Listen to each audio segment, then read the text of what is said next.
Oi, turma. A ideia hoje é revisar os conteúdos da unidade 5 a 8 da disciplina Gestão Estratégica de Pessoas. A unidade 5 vai colocar a gestão do conhecimento. Se a gente pegar uma definição de Angeloni, gestão do conhecimento é o conjunto de processos que governam a aquisição, criação, compartilhamento, armazenamento e utilização de conhecimento nas empresas. O que vem a ser isso? Na verdade, as organizações hoje estão preocupadas em se apropriarem do conhecimento que está na cabeça das pessoas, fomentar essa troca de conhecimento entre as pessoas, de forma a utilizar esse conhecimento em termos de inovação. O que a gente fala hoje das organizações do conhecimento? Basicamente, nessas organizações, há o foco em desenvolver pessoas, suas competências, seu conhecimento, de forma que se dê este compartilhamento do conhecimento no âmbito coletivo da organização, e é isso exatamente que vai gerar mais conhecimento na organização. É isso que vai gerar mais marcas, mais patentes, mais novos produtos, serviços, enfim. Basicamente, o que nós temos hoje, se a gente olhar um pouquinho à nossa volta, nós vivemos a transformação de uma sociedade, nós estamos numa sociedade que a gente chama de informação e conhecimento, o que requer exatamente maior capacitação dos profissionais em termos de competências, conhecimento. Hoje o trabalhador do conhecimento, ele é muito diferenciado do que o trabalhador de tempos atrás que nós tínhamos. Hoje cada trabalhador conhece muito mais os seus direitos, os seus deveres, a sua capacidade, o seu potencial, e ele cobra por isso as organizações.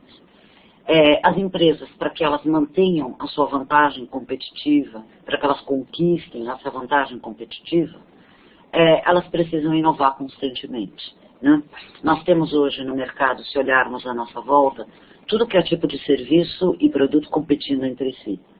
O que vai fazer a diferença entre as organizações é exatamente o conhecimento que elas possuem por meio e através de pessoas e equipes de trabalho. É esse o diferencial das organizações, razão pela qual gestão do conhecimento acaba se tornando algo tão importante para as empresas. A gestão do conhecimento, ela tem como foco quais aspectos?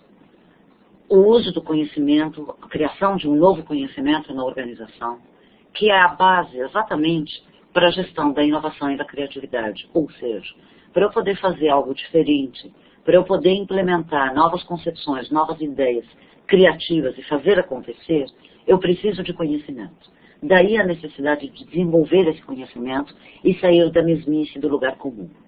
Basicamente, a gestão do conhecimento visa o compartilhamento dessas informações, do conhecimento que está na cabeça de cada um, é uma troca constante para que, a partir dos saberes construídos coletivamente, a gente possa gerar mais conhecimento e isso possa reverter para a organização. Basicamente, na gestão do conhecimento, a empresa tem por foco exatamente criar esse ambiente que a gente chama mais favorável, mais propício para essa troca, compartilhamento e para, basicamente, se apropriar e transformar esse conhecimento da cabeça das pessoas, vamos dizer assim, em algo que possa reverter para procedimentos, normas, manuais, livros, enfim, da própria organização. Basicamente, quando nós falamos de conhecimento, se a gente pegar Takeuchi, nós vamos falar aí nessa construção, nessa conversão de conhecimento, nós vamos trabalhar com a concepção do conhecimento tácito, ou seja, aquele conhecimento construído na história do indivíduo, no seu olhar sobre a realidade, então com base na sua experiência de vida profissional, na sua criação, enfim, o seu modo de ser, o seu modelo mental. Conhecimento explícito, por outro lado, é produzido exatamente através dessa troca do conhecimento tácito. Isso pode se dar de uma maneira voluntária, enfim, aleatória, né, no ambiente profissional, ou pode se dar de uma maneira organizada, planejada, enfim, de forma que a organização possa, de alguma forma, tirar proveito disso. Quanto maior a troca entre as pessoas, né, maior é a possibilidade da troca do conhecimento explícito. Ou seja, conhecimento explícito, ele é obrigatoriamente um conhecimento coletivo, compartilhado, que existe na organização exatamente por meio da comunicação. Comunicação é fundamental para que a gente possa trocar o conhecimento e fazer essa conversão. Então vamos entender um pouquinho o que vem a ser essa conversão do conhecimento. Basicamente, nós temos o conhecimento, a socialização nessa espiral, nesse desenvolvimento, nessa conversão do conhecimento. A ideia de socialização é a troca do conhecimento tácito para tácito. O que significa isso? Eu tenho, de repente, eu entro na empresa, eu acabo trocando figurinhas, acabo trocando minha experiência, meu conhecimento, como é que eu fazia na outra empresa, falo um pouco da minha vida, enfim, troco isso com um colega de trabalho. Eu estou compartilhando com eles conhecimentos que eu tenho, enfim, quem eu sou.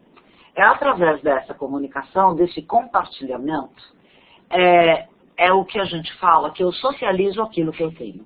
Eu transmito o conhecimento que eu tenho, só que é para uma pessoa. Nesse sentido, a gente fala do tácito para tácito. Por outro lado, à medida que nós conversamos, eu e o meu colega, à medida que nós comparamos as nossas experiências, por analogia, o que nós fizemos de coisas similares, o que nós temos de diferentes, enfim, nós começamos, ainda que de uma maneira bem rudimentar, a comparar esses nossos conhecimentos.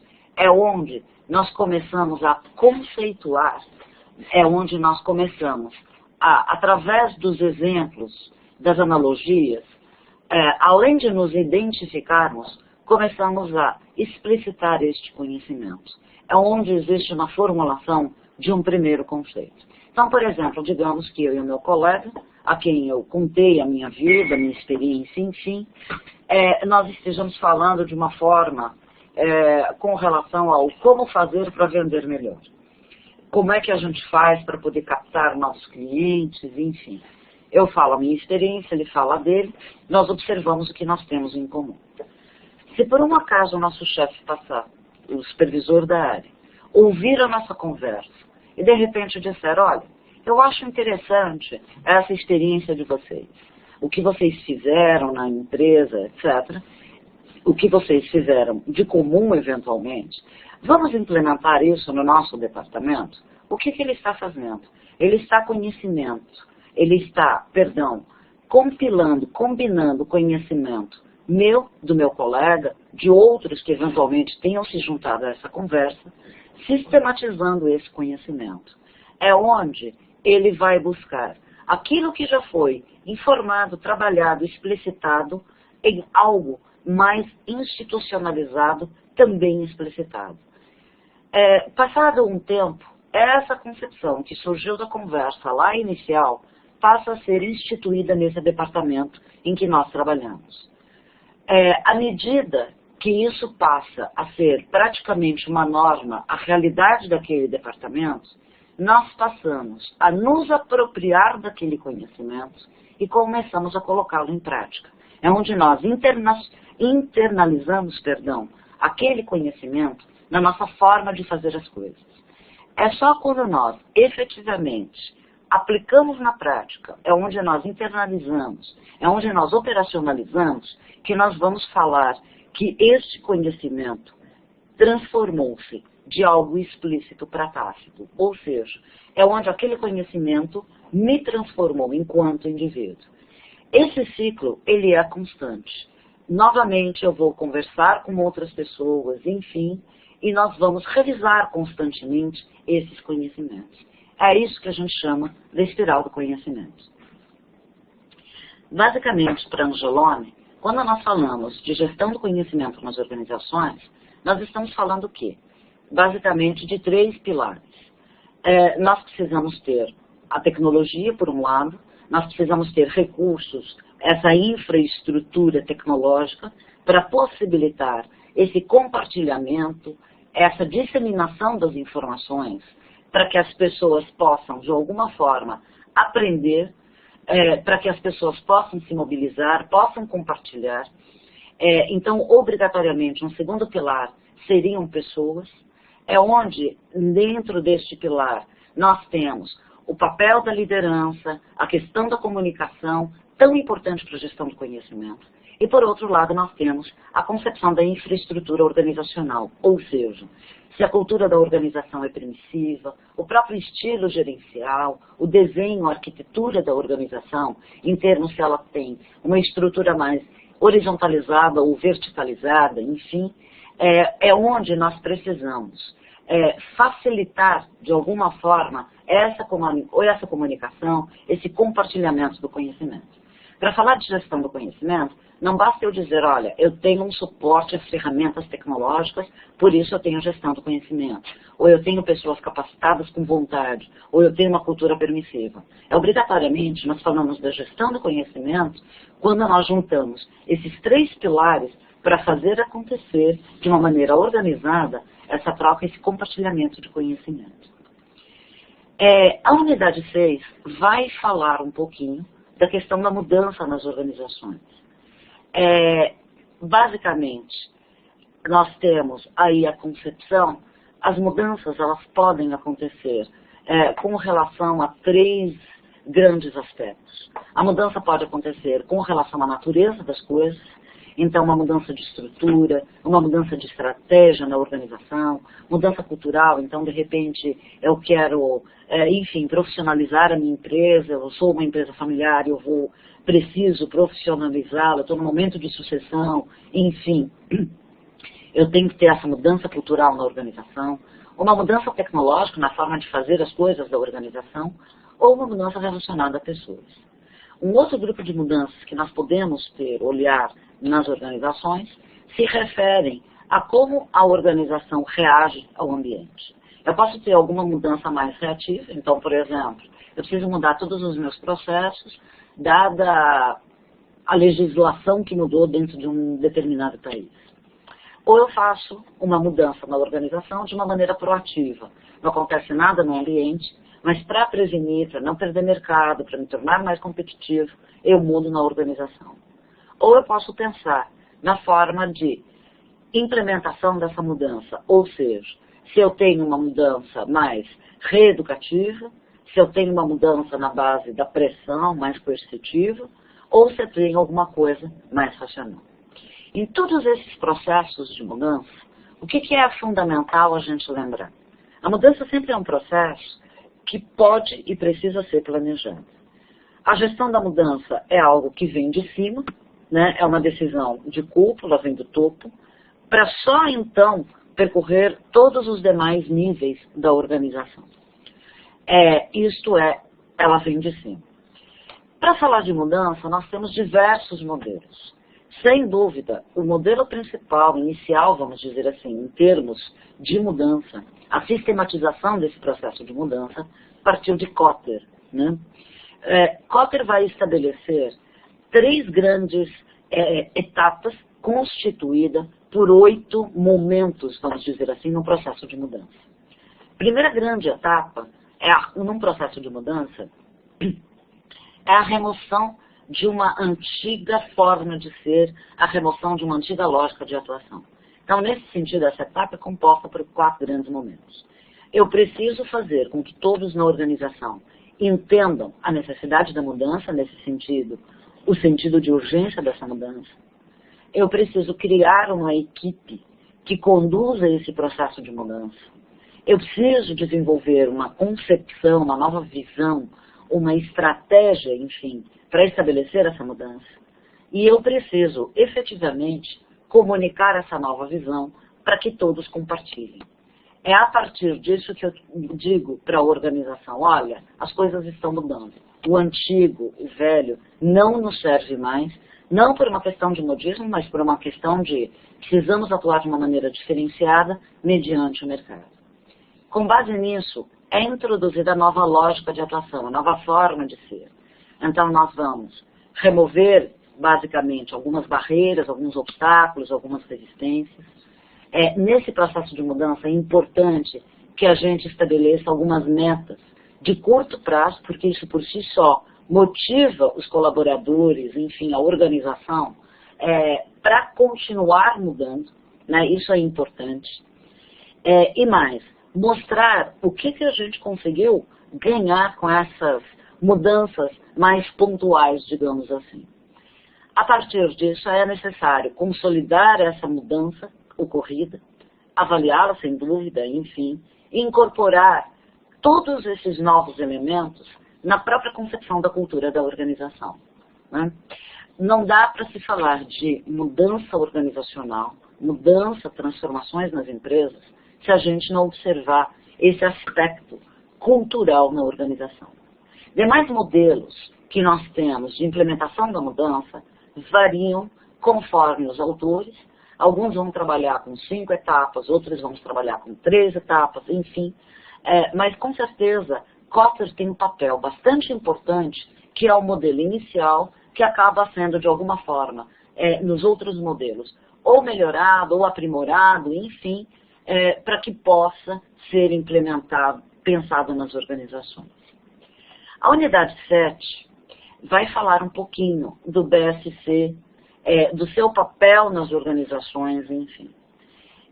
Tradicionalmente, quando a gente fala de avaliação de resultado nas empresas, enfim, principalmente no que se refere à gestão de pessoas, a gente tem aí nas práticas mais tradicionais a ideia de vou olhar como é que é o resultado de gestão de pessoas baseado no índice de rotatividade. Olha, então a minha rotatividade é baixa numa empresa, gestão de pessoas tem um excelente papel. O absenteísmo é baixo, ou seja, as pessoas não faltam de uma maneira injustificada, então é maravilhoso minha gestão de pessoas. Olha, eu treino, eu capacito, eu invisto 5.000 horas de treinamento. Então gestão de pessoas é maravilhosa. Na verdade, sempre os indicadores, eles estavam muito restritos a algumas coisas muito focadas, na verdade, não no resultado final de gestão de pessoas, no seu impacto na empresa, mas muito baseado no resultado de uma área. Por exemplo, área de treinamento significa se o meu departamento, se a minha área de treinamento na empresa funciona, se a rotatividade for baixa, significa que eu tenho uma boa seleção, eu tenho uma boa forma de reter esses talentos na empresa, mas, enfim, eu não consigo mensurar a partir disso qual é o impacto de gestão de pessoas na organização, no resultado final da empresa, de que maneira eu posso pensar isso. Basicamente, os indicadores, se eu for olhar, dependendo do resultado que eu espero, eu vou me focar mais naquilo que eu chamo de eficácia da organização, ou seja, qual é o resultado de gestão de pessoas no resultado da empresa em sua totalidade, ou eu vou olhar alguns processos, ou seja, a eficiência de gestão de pessoas, mas isso é mais processual, é mais pontual. Ou seja, uma seleção bem feita vai garantir provavelmente uma rotatividade menor no período de experiência na empresa, não é problema de seleção. Então, se eu tiver uma boa remuneração, eu consigo reter, de repente, alguns talentos. Eu vou olhar o sucesso, vamos dizer assim, de cada um dos processos de gestão de pessoas. O BSC, na verdade, o que ele vai buscar fazer? Ele vai tentar, efetivamente, destacar, do ponto de vista de gestão de pessoas, pensar o RH como um ativo estratégico da organização e demonstrar qual que é, efetivamente, a contribuição de gestão de pessoas para o sucesso financeiro da empresa. Este é o foco, na verdade, do BSC. Lembrando um pouquinho, o BSC foi criado por Norton e Kaplan, né? Eles começaram percebendo que os métodos tradicionais, enfim, que as empresas tinham de avaliar o desempenho das próprias organizações, giravam, na maioria das vezes, por meio de indicadores financeiros, contábeis, enfim. Quando eles lançam, em 96, o livro A Estratégia em Ação, eles começam, na verdade, a repensar essa forma, inicialmente, de pensar esses indicadores, onde eles começam a trazer, ou formular a concepção do BSC como um sistema, enfim, destinado a auxiliar as empresas a avaliar os indicadores de desempenho da organização, curto, médio e longo prazo. O que eles colocam? Que é fundamental esclarecer e traduzir a visão e estratégia da organização, avisar as pessoas, comunicar a organização toda dos objetivos e, enfim, as medidas estratégicas dela, estabelecer metas e alinhar as iniciativas da organização e melhorar o feedback e a aprendizagem estratégica. Com base nisso, eles formulam as 4 dimensões, vamos dizer assim, em termos do BSC. O que são essas dimensões? O que são esses indicadores? Eu tenho que olhar, basicamente, no aspecto finanças, que é um dos indicadores, se eu gero e até que forma eu gero retorno para os acionistas. Eu tenho que pensar os processos internos da empresa em termos de como é que eles estão, se eles estão bem alinhados, etc. O que eu tenho que fazer para mudar, enfim, ou para alcançar a excelência na organização. Se eu estou agregando um valor ao cliente, se eu consigo encantar o meu cliente, se eu consigo fazer a diferença na vida do meu cliente. E mais especificamente, na parte que compete mais a gestão de pessoas, a questão do aprendizado e crescimento, que é um dos indicadores, o que eu devo fazer para crescer e inovar com e por meio de pessoas. Essas 4 perguntas, vamos dizer assim, que me auxiliam a pensar e estabelecer a minha estratégia. Inicialmente, a gente pode lembrar que o BSC era uma ferramenta que auxiliava em termos de avaliar os indicadores de desempenho da organização. Hoje, ela é muito utilizada nas empresas como uma ferramenta, inclusive, que ajuda a empresa a implementar a sua própria concepção estratégica. Ela mudou um pouquinho de papel. Em RH, ela vai ajudar exatamente a gente a alinhar pessoas e organização no mesmo patamar, para que a gente possa, efetivamente, garantir essa competitividade para a organização. Tem uma definição que eu gosto bastante de Kaplan e Norton, que esclarece bastante essa questão dos ativos intangíveis das pessoas, do seu desenvolvimento, na hora que a gente vai pensar o BSC em termos de gestão de pessoas.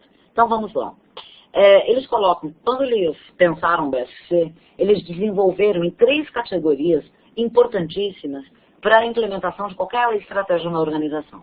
A concepção do capital humano, ou seja, quais são as competências, talentos, conhecimentos que os funcionários de uma organização têm.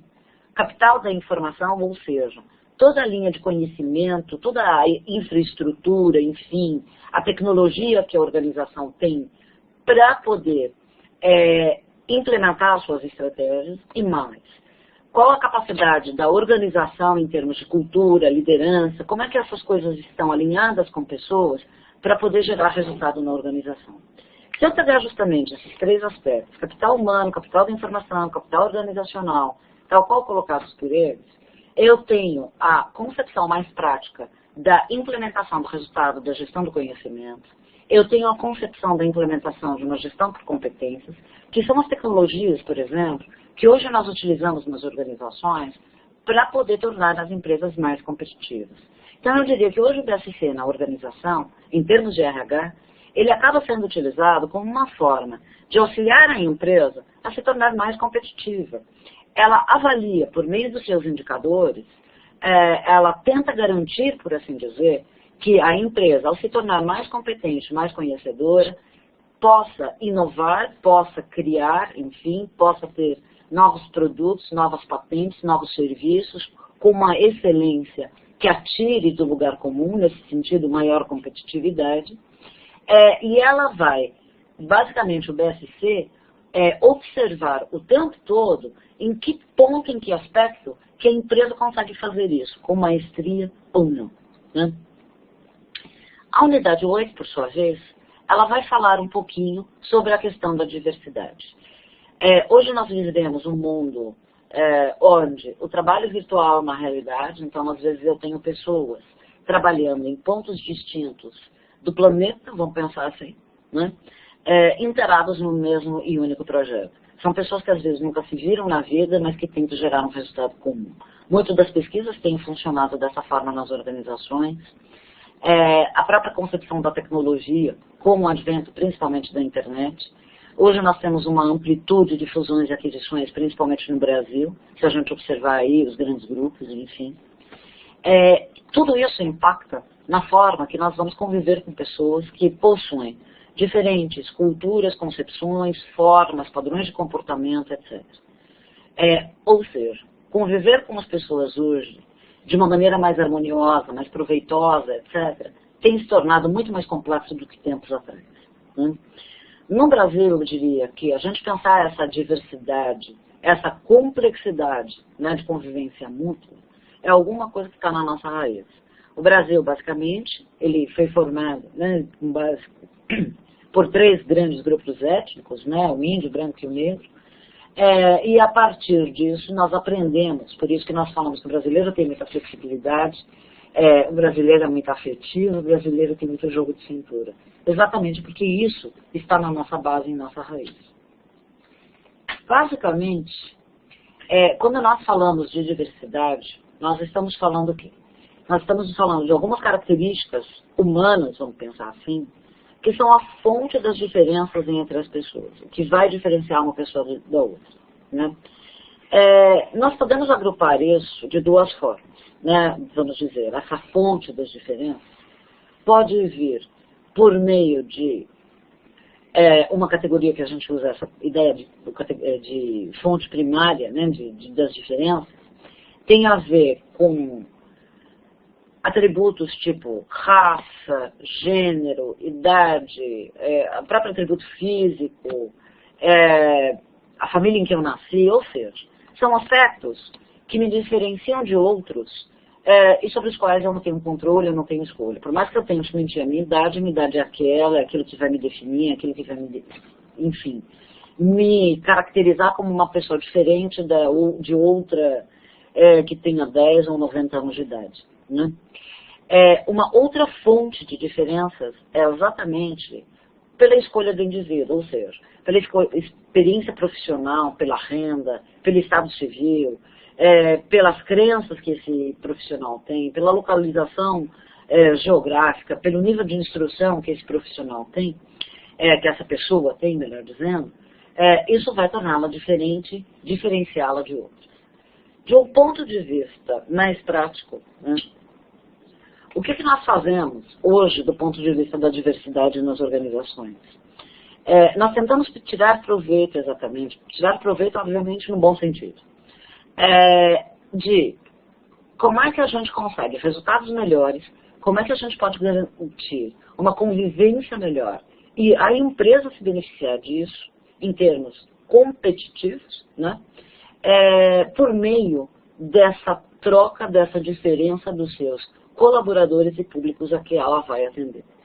Então, por exemplo, nós temos aí a possibilidade, à medida que nós pensamos na diversidade das organizações, em reduzir os custos de rotatividade e absenteísmo na empresa, por quê? À medida que eu consigo integrar melhor os grupos chamados minoritários na organização, eu consigo entendê-los, compreendê-los, atender às suas necessidades e, por conseguinte, reduzir a rotatividade desses grupos na organização.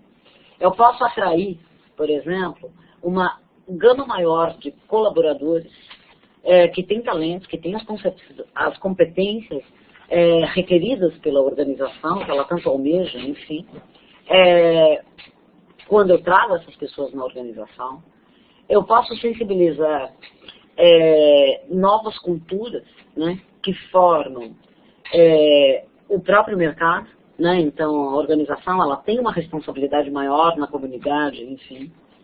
Eu aumento, à medida que as pessoas nas empresas convivem com equipes, por exemplo, heterogêneas, diferenciadas, a própria ideia da diversidade, eu tenho maiores pontos de vista, mas um maior número de pontos de vista, o que me permite, às vezes, uma capacidade melhor de olhar um determinado fenômeno em diversas perspectivas, o que me faz ser, às vezes, mais inovador.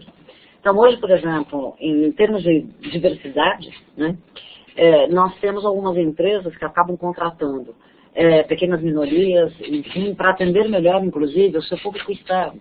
Então, nós temos aqui o bairro da Liberdade, por exemplo, em São Paulo, que é um bairro predominantemente oriental, da cultura japonesa, onde nós temos muitas empresas que, para trabalhar de uma maneira mais focada com profissionais da colônia japonesa, nas imigrações desse bairro, enfim, contratam profissionais de origem japonesa, enfim, porque possam interagir melhor com os seus clientes que ela busca nessas regiões, né, nessa região. O mesmo acontece, por exemplo, com outros grupos. Então, empresas que contratam profissionais enfim, judeus, que têm um conhecimento para atender melhor profissionais, as pessoas, o público da colônia judaica, enfim. Isso acaba se tornando uma coisa bastante comum nas organizações, esse olhar para a diversidade profissional. Bem, pessoal, eu espero que tenha dado para revisar, trazer os principais conceitos, enfim. Me coloco à disposição para nosso último encontro da Web Conference, no próximo mês, onde nós vamos trabalhar de uma maneira mais pontual em cima das dúvidas de vocês. Abraço a todos.